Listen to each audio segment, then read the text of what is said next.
Good afternoon. This is the Koscielak-Russell Show, Hour 2.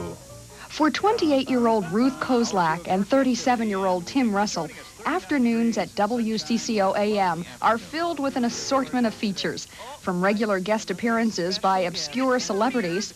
It's Ann Panders. Yeah, there she is. She looks lovely, doesn't Yes, she? thank you so much. And might I say that's a lovely dress you have, too. Oh, well, thank you. Yes, well, To scheduled interviews with more serious folks who discuss current issues. Dr. Sunny Hansen is with us from the University of Minnesota, and we're talking about career development here on CCO. Paint was flowing out of Unlike their peers on other stations, Ruth and Tim lean toward more talk and less music, discussing local and world news, along with interesting tidbits that happen in everyday life.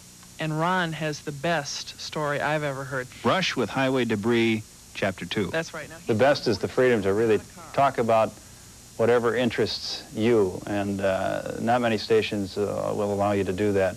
The chemistry between these two personalities enhances the light humor and conversational style of the program. Ruth, an animated woman whose facial expressions and lively voice inflections contrast greatly to Tim's subtle, laid-back style. Who's the straight man? Well, it all depends on the situation at hand. bonjour. Ah, it is Julia Chard dropping in at 1:15. I thought I'd talk about the upcoming Thanksgiving holiday. And a lot of times I'll do the character thing, so, which it's not easy being a straight person either, because you never know where the crazy one's going to go.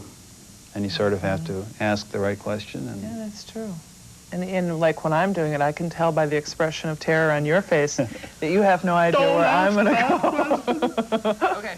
So anyway, Ruth does, however, at least act like she knows where she's going, giving directions and discussing the format between commercials and news updates. Tim and Ruth mesh well together, believing that the male-female team enhances the program's appeal. They enjoy their 2-hour program very much and only on occasion dream of other things. Let's consider the world of showbiz for just a minute. If you had your druthers, who would you like to be? I don't know. Who do you? Boy, I think I consider, Ms. Showbiz Ethel Merman. I'd love to sing like Ethel Merman. Good choice. How about you? Who would you be if you had it? Well, I'd like a little longevity because I've got a lot of bills to pay. So I would pick somebody who's been around a long time, somebody like George Burns. Now, what if we put the two of them together? Wouldn't that be interesting? You mean kind of like if we came up with something like the old Mickey Rooney movies where there's some costumes in the barn? We could put on a show. Yeah. I wonder how that would work out. George, my lord, here we are. You know, I may be older, but I'm not deaf. Sorry, George. The costume, the scenery, the makeup, the props, The audience that lifts you when you're down. the headaches, the heartaches, the backaches, the flops. The sheriff who escorts you out of town. The opening when your heart beats like a drum. The closing when the customers won't come. Boom, boom, the show is over, but no matter, you know what they say. Maestro, if you please.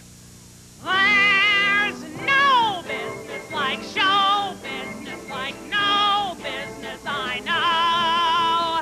Everything about it is appealing.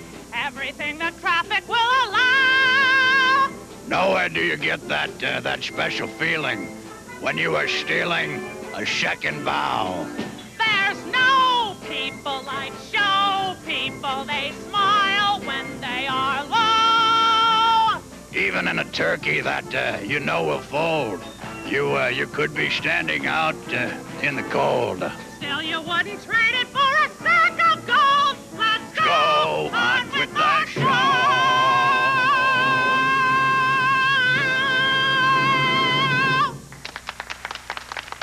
Thank you very much. You're wonderful. You've made it. Yeah. Well, Tim, now that I think about it, Radio is safer. yeah, I think we should just stay right where we are. Yeah, maybe we should take some wise advice from the wizards of the world of entertainment and go on with the show, don't you think? Oh, good idea.